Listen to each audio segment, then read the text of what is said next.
steps to take in case of ship damage. Number 1. Assess the damage.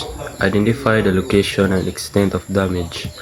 Check which compartments are flooded and specs for cracks, holes, and structural damage.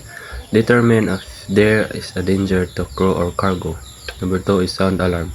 Inform all crew members immediately. Follow emergency procedures and master station. Notify the bridge and engine room. Number 3 is control flooding. Close watertight doors, hatches, and valves. Use bilge pumps and emergency pumps. Apply temporary repairs such as collision mats and plugging holes. Number 4 is evaluate ship stability.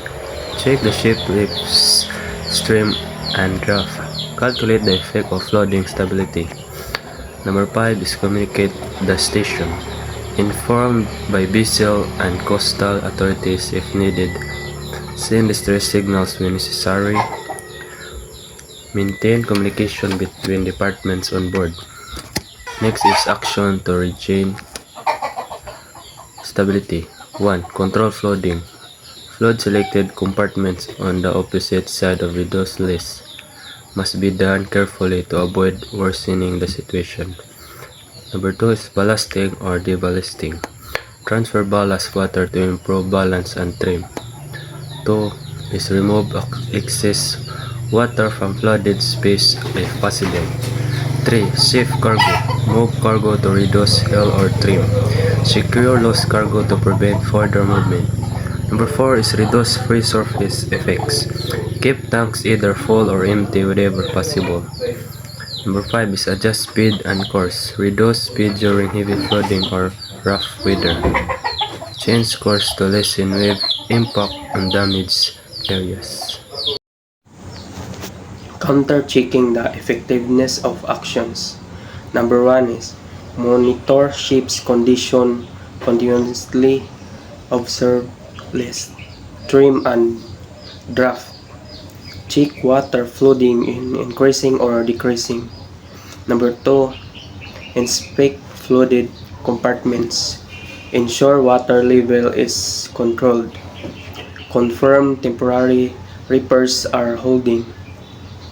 Number 3, stability calculations. Compare stability data before and after corrective actions. Use damage control plans and stability computer if available. Number 4, evaluate pumping operations. Make sure pumps are functioning properly. Confirm water is being removed effectively. And last, number 5 is maintain continuous communication. Update the captain and crew regularly. Coordinate all damage control activities.